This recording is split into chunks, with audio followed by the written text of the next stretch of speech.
إنا أنزلناه في ليلة القدر وما أدراك ما ليلة القدر ليلة القدر خير من 1000 شهر تنزل الملائكة والروح فيها بإذن ربهم من كل أمر سلام هي حتى مطلع الفجر۔ شروع کرتی ہوں اللہ کے نام سے جو بے انتہا مہربان نہایت رحم فرمانے والا ہے۔ ہم نے اس قرآن کو شب قدر میں نازل کیا ہے، اور تم کیا جانو کہ شب قدر کیا ہے؟ شب قدر 1000 مہینوں سے زیادہ بہتر ہے۔ فرشتے اور روح اس میں اپنے رب کے اذن سے ہر حکم لے کر اترتے ہیں۔ وہ رات سراسر سلامتی ہے طلوع فجر تک۔ اللہ کا شکر ہے، اللہ کا احسان ہے جس نے ہمیں مسلمان بنایا۔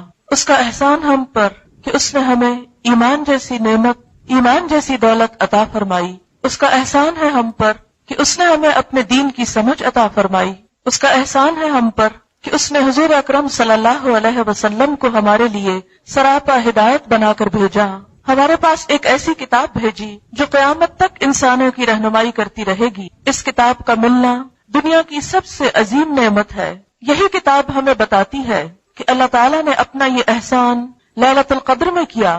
فرمایا انا انزلناہ فی لیلۃ القدر، یقیناً ہم نے اس کو لیلۃ القدر میں نازل کیا۔ لیلۃ القدر کیا ہے؟ وما ادراک ما لیلۃ القدر، اور تم کیا جانو کہ یہ لیلۃ القدر ہے کیا؟ لیلۃ القدر خیر من 1000 شہر، لیلۃ القدر 1000 مہینوں سے زیادہ بہتر ہے۔ یہ ایک رات جس میں اللہ تعالیٰ کا یہ انعام، اللہ کا یہ کلام قرآن حکیم دنیا میں بھیجا گیا۔ یہ رات رمضان المبارک کے آخری عشرے کی راتوں میں سے ایک رات ہے۔ نبی صلی اللہ علیہ وسلم نے اسے آخری عشرے کی طاق راتوں میں 21ویں، 23ویں، 25ویں، 27ویں اور 29ویں میں تلاش کرنے کا حکم دیا۔ آج اس سال کے رمضان المبارک کی یہ آخری طاق رات ہے۔ معلوم نہیں کہ یہی وہ شب قدر ہو جس کی اللہ کے ہاں بہت فضیلت ہے۔ نبی صلی اللہ علیہ وسلم رمضان کے آخری عشرے میں خود بھی جاگتے، اپنے گھر والوں کو بھی جگاتے، اپنی عبادات میں پورے مہینے سے زیادہ سرگرم ہو جاتے۔ آپ صلی اللہ علیہ وسلم نے رمضان کی عبادت میں جن عبادات کو بہترین قرار دیا وہ ایک تو روزہ ہے۔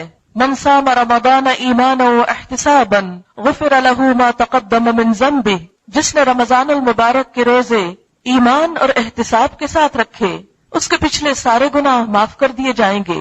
الحمدللہ کہ اس نے ہمیں یہ توفیق بخشی اور ہم نے اللہ کے اس حکم کی پابندی کی۔ دوسری عبادت رمضان کی ساری راتوں میں قیام ہے، یعنی تراویح کی شکل میں۔ من قام رمضان ایمانا واحتسابا غفر له ما تقدم من ذنبه، جس نے ایمان اور احتساب کے ساتھ رمضان کی راتوں کو قیام کیا اس کے بھی پچھلے گناہ معاف کر دیے گئے۔ لیکن ساتھ ہی ایک اور روایت میں آپ صلی اللہ علیہ وسلم نے فرمایا کم من صائم لیس له من صیامه الا الظمأ، کتنے ہی روزہ دار ایسے ہیں کہ جن کو اپنے روزے سے سوائے بھوک پیاس کے کچھ حاصل نہیں ہوا۔ وَكَم مِّن قَائِمٍ لَيْسَ لَهُ مِن قِيَامِهِ إِلَّا السَّحَرُ، اور کتنے ہی راتوں کو جاگنے والے، قیام کرنے والے ایسے ہیں کہ جن کو اپنے رات کے قیام میں سوائے رات جگے کے اور کچھ نصیب نہیں ہوتا۔ اللہ نہ کرے کہ ہم ان لوگوں میں سے ہوں کہ جن کے روزے بیکار، محض ایک ظاہری ڈھانچہ، اور جن کی راتوں کا قیام محض ایک دکھاوا ہو۔ اللہ تعالیٰ کے ہاں وہی عبادت قابل قبول ہے جو خالصتاً اسی کے لیے کی جائے، اس لیے کہ جس عبادت کے اندر ایمان نہ ہو، اخلاص نہ ہو، اللہ کی رضا نہ ہو، اس کے ساتھ محبت کا اظہار نہ ہو، اس کا تقوی نہ ہو، وہ عبادت نہیں۔ اسی طرح عبادت کی قبولیت کے لیے یہاں پر لفظ احتساب آیا۔ احتساب کا ایک معنی ہے کہ اجر و ثواب کی نیت اللہ پر رکھی جائے کہ وہی ہمیں اس کا اجر عطا کرے گا، اور دوسرا یہ کہ خود احتسابی انسان اپنا جائزہ لے، اپنی نیت کو پرکھے، اپنا احساس کرے، خود کو جانچے، اس لیے کہ اپنے سے زیادہ کوئی اور خود کو پرکھ نہیں سکتا۔ سب سے زیادہ ہم خود اپنا جائزہ لے سکتے ہیں، جیسا کہ سورۃ القیامہ میں اللہ تعالیٰ فرماتے ہیں بل الانسان علی نفسہ بصیرا ولو القی معاذیرا، انسان اپنے آپ سے خوب آگاہ ہے، خواہ وہ کتنی ہی معذرتیں کیوں نہ پیش کرے۔ دوسروں کے سامنے تو ہم کسی بھی کام کے، اچھے یا برے کے، بہت سے بہانے کر سکتے ہیں، عذر کر سکتے ہیں، دکھاوا کر سکتے ہیں، لیکن ہمارے اندر کی حالت کیا ہے وہ سوائے ہمارے کوئی اور جان نہیں سکتا۔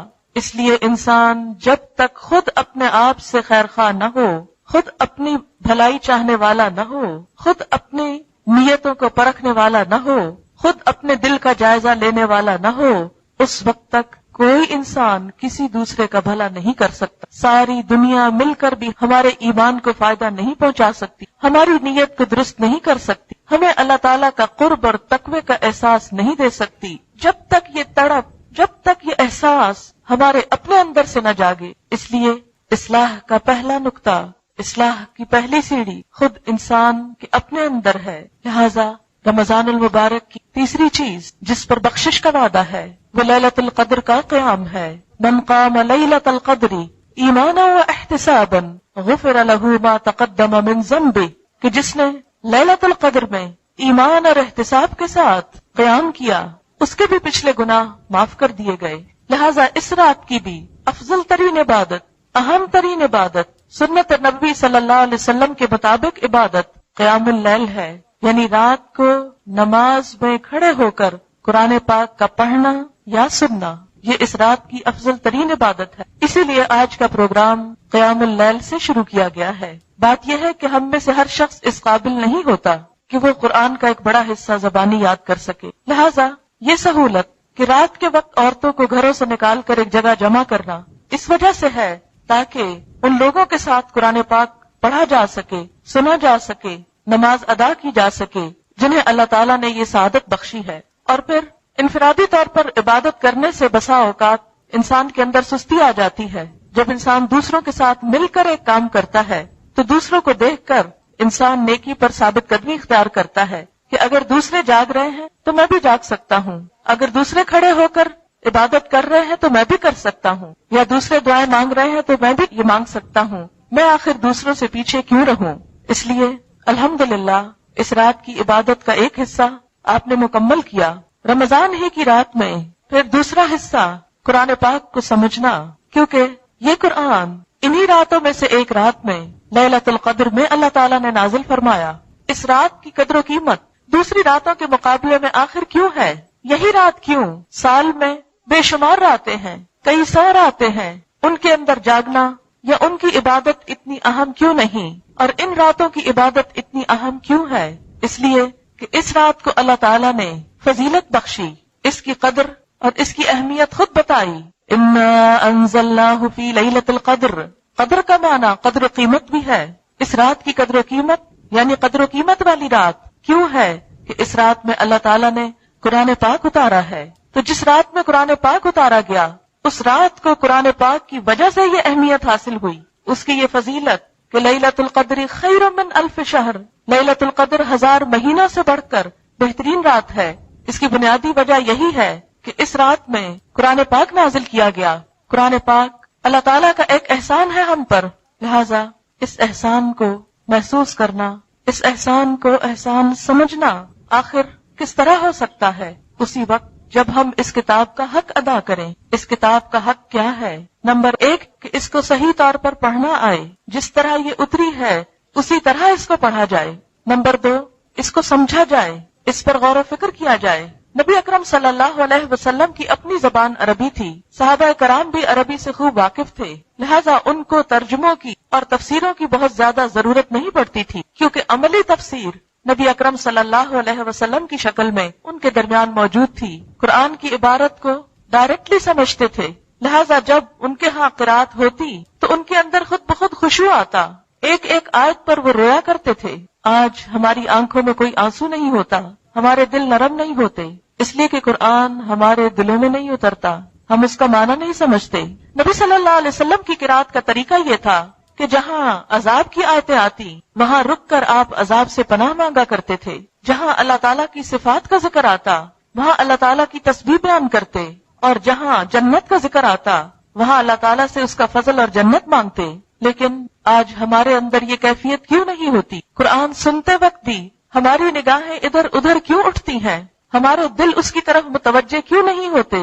اس کی بنیادی وجہ یہی ہے کہ ہم نہیں سمجھتے کہ یہ قرآن کیا بتا رہا ہے، کیا کہہ رہا ہے، اس کے اندر ہمارے لیے کیا حکم ہے، یہ ہمیں کس بات کی خبر دے رہا ہے۔ اس میں کیا خوشخبری آ رہی ہے، کس بات پر ڈراوا آ رہا ہے، ہمیں کیا کرنا چاہیے، کس بات سے رکنا چاہیے۔ اور پھر دوسری بات یہ کہ جب سمجھ آئے بھی تو ہم لوگوں کو بار بار یاد دہانی کی ضرورت رہتی ہے۔ اس لیے اس رات کے اندر قرآن پاک کا تھوڑا سا حصہ سمجھ لینا یہ بھی ایک بابرکت عبادت ہے۔ ایک روایت میں آتا ہے کہ رات کے ایک حصے میں دین کا تھوڑا سا علم حاصل کرنا ساری رات کے قیام سے افضل ہے۔ یعنی اگر کوئی شخص ساری رات نوافل میں کھڑا رہتا ہے اور دوسری طرف دین کا کچھ حصہ سیکھتا ہے تو دین کا کچھ حصہ سیکھنا ان نوافل سے بھی زیادہ بڑھ جاتا ہے۔ اس لیے اسی سنت پر عمل کرتے ہوئے تھوڑا سا حصہ ہم قرآن پاک کو سمجھنے میں بھی اپنے وقت کا استعمال کریں گے۔ تیسری چیز اس رات کی عبادت دعا ہے، اس لیے کہ اس رات میں فرشتے اترتے ہیں، جبریل امین اترتے ہیں، تنزل الملائکۃ والروح فیہا بإذن ربہم من کل امر، ہر حکم لے کر اترتے ہیں۔ اس کو لیلۃ القدر اس لیے بھی کہا جاتا ہے کہ قدر کا معنی تقدیر ہے، تقدیر کی رات، فیصلوں کی رات، آئندہ سال انسان کے ساتھ کیا ہونے والا ہے، کون دنیا سے جانے والا ہے، کس کو کتنا رزق ملنے والا ہے۔ اس رات میں یہ فیصلے اللہ تعالیٰ فرشتوں کے سپرد کرتے ہیں۔ لہٰذا جب ہمارے بارے میں کوئی فیصلہ ہو رہا ہو اور ہم عبادت کی حالت میں ہوں، دعا کی حالت میں ہوں، تو اچھے انجام کی توقع کی جا سکتی ہے۔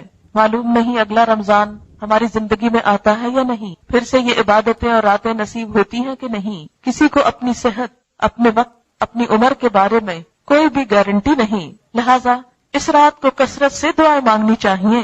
قدر کا ایک معنی تنگی بھی ہے۔ حدیث میں آتا ہے کہ اس رات آسمان سے اتنے فرشتے اترتے ہیں کہ ان کی کثرت کی وجہ سے زمین پر ایک چپے برابر جگہ بھی خالی نہیں رہتی۔ معلوم نہیں کہ اگر وہ رات آج کی رات ہو اور فرشتوں کا نزول ہو رہا ہو اور ہم اللہ تعالیٰ کے حضور یا قیام کی حالت میں ہوں یا دین سمجھنے سیکھنے کی حالت میں ہوں یا دعائیں مانگنے کی حالت میں ہوں، تو یہ تینوں چیزیں ہمارے حق میں بہتر ہوں۔ حقیقت یہ ہے کہ انسان اپنے رب کا محتاج ہے، جیسا کہ اللہ سبحانہ وتعالیٰ فرماتے ہیں یا ایھا الناس انتم الفقراء الی اللہ، اے لوگو تم سب اللہ کے محتاج ہو۔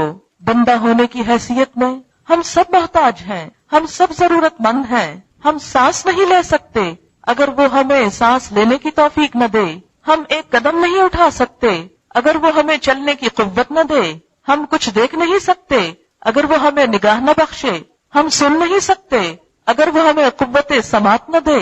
ہماری زندگی کا ایک ایک قدم، ہماری چھوٹی سے چھوٹی یا بڑی سے بڑی ایک ایک کوشش، یہ ساری کی ساری چیزیں محض اللہ کے اذن، اس کی توفیق، اس کی دی ہوئی طاقت اور اس کی قدرت سے ہیں۔ اس میں ہمارا کچھ بھی کمال نہیں، کچھ بھی اپنا نہیں، سب اسی کا دیا ہوا ہے۔ اور پھر اس کے دینے پر ہمارا فرض ہے کہ ہم اس کے شکر گزار ہوں، اور شکر گزار ہونے کے ساتھ ساتھ ہم اس سے مزید اس کا فضل مانگتے چلے جائیں، مزید اس کے فضل کے لیے دعا گو ہوں۔ لہذا دعا ساری عبادت کا نچوڑ ہوتا ہے۔ کوئی عبادت اس وقت تک مکمل نہیں ہوتی، خواہ نماز ہو، خواہ قرآن کا پڑھنا ہو، خواہ کوئی اور، جب تک کہ اس میں دعا نہ ہو۔ جو لوگ دعا سے منہ موڑیں اللہ تعالیٰ ان سے ناراض ہوتے ہیں۔ حدیث پاک میں آتا ہے من لم یسأل اللہ یغضب علیہ، جو اللہ سے سوال نہیں کرتا، جو اللہ سے مانگتا نہیں ہے، اللہ تعالیٰ اس پر غضبناک ہوتا ہے، اس پر ناراض ہوتا ہے۔ لہذا ہمیں کثرت کے ساتھ اس سے دعا مانگنے کی ضرورت ہے۔ اللہ تعالیٰ غافل دل کی دعا قبول نہیں کرتے، لہذا اپنے دلوں کو غفلت سے نکال کر پورے دل جمی کے ساتھ، دل حضوری کے ساتھ، اللہ تعالیٰ کی قربت کا احساس کرتے ہوئے، قبولیت کا یقین رکھتے ہوئے دعا مانگنی چاہیے۔ الدعاء مخ العبادہ، دعا عبادت کا مغز ہے، کریم ہے، اصل ہے۔ لہذا تیسری چیز جو اس رات کا پروگرام ہے وہ دعا ہے۔ میں چند دعاؤں کو آپ کے ساتھ مل کر پڑھوں گی اور ان کا معنی ہم دیکھیں گے کہ نبی اکرم صلی اللہ علیہ وسلم نے اللہ تعالیٰ سے کس کس طرح مانگا۔ تو ہم قرآن پاک کے کچھ حصے کے پڑھنے سے آغاز کرتے ہوئے پھر دعا کی طرف رجوع کریں گے انشاءاللہ۔ لیکن یاد رکھیے اس کام کے شروع کرنے سے پہلے ہم پھر ایک مرتبہ یہاں آنے، یہاں بیٹھنے، اکٹھے ہونے اور اس ساری کوشش اور محنت اور اس تکلیف کی وجہ اپنے دل میں دہراتے ہیں کہ ہم یہاں کیوں آئے ہیں، کس کے لیے آئے ہیں، کیا پانے کے لیے، کیا حاصل کرنے کے لیے، کیا صرف میل ملاقات کے لیے، کیا صرف ایک شغل میلے کے لیے، کیا یہ صرف ایک سوشل گیدرنگ ہے؟ نہیں، صرف اللہ کے لیے، صرف اللہ کی محبت میں، صرف اس کا قرب پانے کے لیے۔ اس لیے کہ رمضان المبارک کی آمد کا بھی اصل مقصد یہی ہے، لعلکم تتقون یا ایھا الذین آمنوا کتب علیکم الصیام کما کتب علی الذین من قبلکم لعلکم تتقون، اے لوگو جو ایمان لائے ہو، تم پر روزے فرض کیے گئے جس طرح تم سے پہلے لوگوں پر فرض کیے گئے تھے تاکہ تمہارے اندر تقوی پیدا ہو۔ رمضان المبارک کا مہینہ ختم ہی ہوا چاہتا ہے، واپسی پر ہے۔ ہم سب اپنا اپنا جائزہ لیں کہ کیا ہمارے اندر وہ تقوی پیدا ہوا ہے۔ تقوی کیا ہے؟ اللہ تعالیٰ کے ساتھ تعلق کا نام، اللہ تعالیٰ کے ساتھ قربت کا احساس، دل میں اس کا خوف، اس سے ایسی محبت کا نام کہ جس میں انسان مشکل سے مشکل کام کر سکے، اس کی اطاعت کا ایسا خوف کہ اپنی پسندیدہ ترین چیز کو اس کی خاطر چھوڑ سکے، ایسا احساس اس کی ذات کا کہ اس کا حکم سن کر پھر ہم بیٹھے نہ رہ جائیں، فوراً ہی لپک پڑیں تاکہ ہمارا شمار ان لوگوں میں ہو، فالسابقون السابقون اولئک المقربون، کہ سبقت کرنے والے، آگے بڑھنے والے تو پھر آگے بڑھنے والے ہی ہیں، اور یہی مقرب لوگ ہیں۔ یہ تقوی ہمیں اللہ کا قرب حاصل کرنے اور اللہ کے احکامات پر عمل کرنے کی ایک قوت بخشتا ہے۔ رمضان کے روزے رکھ کر، روحانیت پیدا کر کے، صبر اور ڈسپلن سیکھ کر، دراصل ہمیں یہی جائزہ لینا ہے کہ میرے اندر یہ قوت کیا پیدا ہوئی، کیا میرے اندر یہ احساس آیا کہ میں اللہ تعالیٰ کی اطاعت کر سکوں۔ مجھے اس مہینے میں اللہ تعالیٰ کے جتنے بھی احکامات معلوم ہوئے ہیں، کیا میں ان پر عمل کرنے کا سوچ رہی ہوں؟ کیا میں نے اپنے اندر یہ عہد باندھا ہے کہ میں ان احکامات پر عمل کروں گی اور ان کے بارے میں اللہ کے سوا کسی سے نہ ڈروں گی؟ کیونکہ تقوی نام ہی اس چیز کا ہے کہ بندے کے دل میں اللہ کا ایسا ڈر آئے کہ سب کا ڈر نکل جائے۔ آج دین پر عمل کرنے میں کون کون سی چیز رکاوٹ بنتی ہے؟ لوگوں کا ڈر، معاشرے کا ڈر، مستقبل کا ڈر، بھوکے ہو جانے کا ڈر کہ جاب نہ چلی جائے۔ یہ سارے ڈر ہمیں اپنے دل سے نکال کر اپنے آپ کو اللہ کے لیے خالص کرنا ہوگا۔ جب انسان کے اندر طاقت آتی ہے، قوت آتی ہے، صحت ہوتی ہے، تو بڑے سے بڑا مشکل کام اس کو بھاری نہیں لگتا، آسانی سے کر جاتا ہے، وہ جرأت مندانہ قدم اٹھا لیتا ہے۔ لیکن جب انسان جسمانی طور پر کمزور ہوتا ہے تو پانی کا ایک گلاس اٹھا کر پینا بھی اس کے لیے دوبھر ہو جاتا ہے۔ بالکل اسی طرح جب ایمان کمزور ہوتا ہے، روحانی صحت کمزور ہوتی ہے، تو انسان کے لیے اللہ تعالیٰ کے چھوٹے سے حکم پر بھی عمل کرنا بڑا مشکل لگتا ہے۔ ہائے کس طرح کریں؟ جیسے منافقین کا حال ہوتا تھا جس کی نقشہ کشی قرآن پاک میں کی گئی، وَلَا يَأْتُونَ الصَّلَاةَ إِلَّا وَهُمْ كُسَالَىٰ، کہ نہیں وہ آتے نماز کی طرف مگر سستاتے ہوئے، اللہ کی راہ میں دیتے ہوئے ان کے اندر ایمان نہیں ہوتا، جذبہ نہیں ہوتا، ابو الدحداء والی کیفیت نہیں ہوتی۔ وہ اللہ کی خاطر مال خرچ کرنے کو اپنے اوپر ایک تاوان سمجھتے ہیں، ایک چٹی سمجھتے ہیں، دین کے راستے میں قدم اٹھانے کو، جہاد کرنے کو وہ اپنے لیے بلائے جان سمجھتے ہیں۔ لیکن جس دل کے اندر ایمان کی طاقت آ جاتی ہے، پھر صحابہ کرام جیسا ایمان جب پیدا ہوتا ہے، دشت دشت صحرا بھی نہ چھوڑے ہم نے، بحر ظلمات میں دوڑا دیے گھوڑے ہم نے، پھر تو انسان کا ایمان ایسا ہوتا ہے کہ وہ بے خوف و خطر گھوڑوں سمیت دریاؤں میں اتر جاتا ہے اور تیرنے لگتا ہے، پھر تو دریا بھی اس کے لیے مسخر ہو جاتے ہیں۔ حضرت عمر فاروق کے زمانے میں ایک مرتبہ زلزلہ آیا تو حضرت عمر رضی اللہ تعالیٰ عنہ کہتے ہیں، اے زمین تھم جا، کیا تو نہیں جانتی کہ عمر تیری پیٹھ پہ عدل کرتا ہے؟ یہ کون سی چیز تھی؟ کہتے ہیں کہ زلزلہ تھم گیا، ایک مرتبہ آگ لگی، سب نے بجھانے کی کوشش کی، نہیں بجھ پا رہی، عمر فاروق کہتے ہیں کہ اے آگ بجھ جا، عمر اس زمین پہ عدل کرتا ہے۔ وہ ایمان تھا جنہوں نے ان کی زبان کے اندر اتنی تاثیر پیدا کی کہ بے جان چیزیں بھی ان کی بات مانتی تھیں، ان کے آگے مسخر کر دی گئی تھی۔ لیکن کیا وجہ ہے؟ آج ہم بھی کلمہ پڑھنے والے ہیں لیکن ہمارے اندر نہ وہ ایمان باقی ہے، نہ وہ شوق باقی ہے، نہ وہ اطاعت باقی ہے، نہ وہ قوت باقی ہے کہ ہم دنیا تو چھوڑ اپنی ذات پر ہی اسلام کو نافذ کر لیں، کہ غیبت کا موقع آئے تو زبان روک لیں، کسی پہ ظلم کا موقع آئے تو ہاتھ روک لیں، اللہ کی حدود کا موقع آئے تو ان حدود کو قائم رکھیں، ان کو توڑے نہیں، اس کی نافرمانی کر کے اس کے غضب کو نہ بھڑکائیں۔ یہ سب کچھ کب پیدا ہوتا ہے؟ تقویٰ سے۔ تقویٰ کیسے آتا ہے؟ روزے سے، تراویح سے، قرآن پڑھنے سے، رمضان سے۔ آج ہم سب خود سے پوچھیں کیا روزے نے میرے اندر ایمان کی قوت پیدا کی کہ میں اس کی اطاعت کر سکوں؟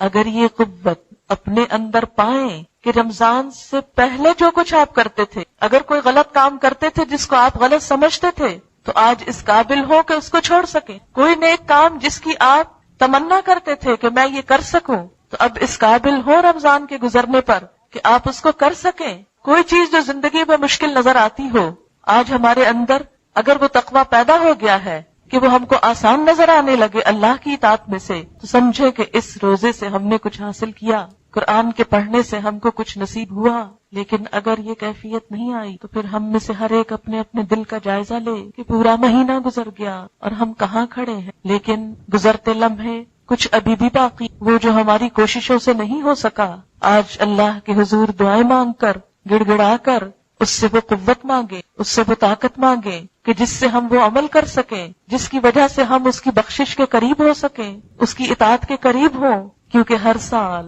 ہمیں موت سے قریب کر رہا ہے، دنیا سے دور کر رہا ہے، آخرت کے قریب کر رہا ہے، اور ایک دن ایسا بہت جلد آنے والا ہے، جیسا کہ وہ حدیث میں مثال دی گئی کہ آخرت کی مثال ایسے ہی ہے جیسے ایک کپڑا پھاڑ دیا گیا ہو اور اس کا بس آخری تار بچا ہو، اور وہ آخری تار کسی وقت بھی ٹوٹ سکتا، اور آخری تار تو بڑا کچا ہو، معلوم نہیں وہ تار کب ٹوٹ جائے اور ہم اس دنیا سے آخرت کی طرف جا قدم اٹھائیں۔ پھر وہاں کون ہوگا، کیا ہوگا؟ کیا ہمارے ماں باپ ساتھ ہوں گے، ہمارے بہن بھائی ساتھ ہوں گے، ہماری اولاد ہمارے ساتھ ہوگی، ہمارے شوہر ہمارے ساتھ ہوں گے، ہمارے دوست ہمارے ساتھ ہوں گے، ہمارا مال ہمارے ساتھ ہوگا، ہمارے یہ گھر جن میں ہم امن سے رہ رہے ہیں ہمارے ساتھ ہوں گے؟ کوئی بھی ساتھ نہ ہوگا، تنہا ہم ہوں گے۔ اس دن تو سب ساتھ چھوڑ جائیں گے، سب بے وفا ہو جائیں گے۔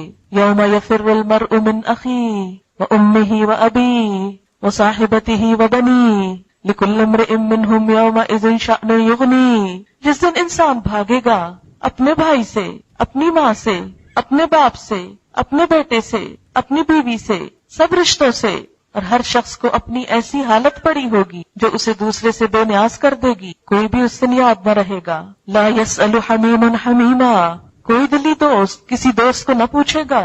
یبصرونہم، وہ ایک دوسرے کو آپس میں دکھائے جائیں گے۔ اس دن مجرم چاہے گا کاش وہ خود بچنے کے لیے فدیے میں دے ڈالے اپنے سارے رشتہ داروں کو، لیکن کوئی بھی اس کو اللہ کے عذاب سے بچا نہ سکے گا۔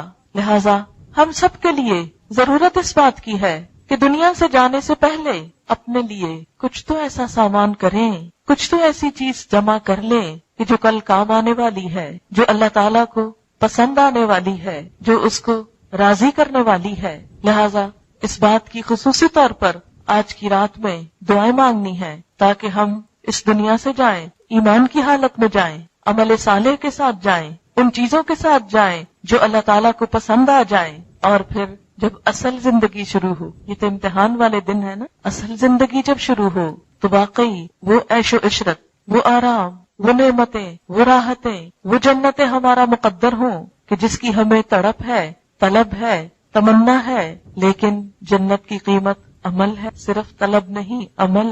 اس لیے اس عمل کے لیے خاص طور پر ہمیں دعائیں کرنے کی ضرورت ہے، اور یہ بھی یاد رکھیں راتوں میں سونا بھی عبادت ہے، کچھ نہ کچھ وقت کے لیے ضرور سو، اور سو کر اٹھ کر پھر دوبارہ عبادت جو ہے دیدہ ہے، لہٰذا کچھ آپ فجر کچھ اور بھی پڑھ سکتے ہیں، لیکن یہ سوچنا کہ ساری رات جاگے تو یہ زیادہ اچھا ہے، نبی صلی اللہ علیہ وسلم سے یہ ثابت نہیں کہ وہ پوری کی پوری رات جاگتے، وہ کچھ نہ کچھ حصہ ضرور سو۔ دعا ہے، پہلے اس کا ترجمہ وغیرہ پڑھوں اور پھر میں آپ کو کہلواؤں گی تاکہ دل کے ساتھ یہ دعا مانگی۔ اللہم، اے اللہ، انی اسألک، بے شک میں تجھ سے سوال کرتا، تجھ سے مانگ، من الخیر، خیر میں، کلہ، ساری، اللہ میں تجھ ہر خیر کا۔ اب دیکھیں کہ بندے کو تو ہر خیر کا نہیں پتا ہوتا کہ کس چیز میں بھلائی ہے اور کس میں نہیں، اللہ کو زیادہ پتا ہے۔ لہٰذا جب ہم یہ کہتے ہیں کہ اے اللہ میں تجھ سے ہر خیر کا سوال کر، عاجلی ہی، جلدی ملنے والی، و آجلی، اور دیر سے ملنے، مجھے بھلائی چاہیے، وہ جو جلدی آئے اور وہ بھی جو ٹھہر کے آئے، لیکن بھلائی ہی چاہیے۔ ما علمت منہ، جو میں اس میں سے جانتا، وما لم، واعوذ بک، اور میں تیری پناہ چاہتا، من الشر کلہ، ہر طرح کے شر سے،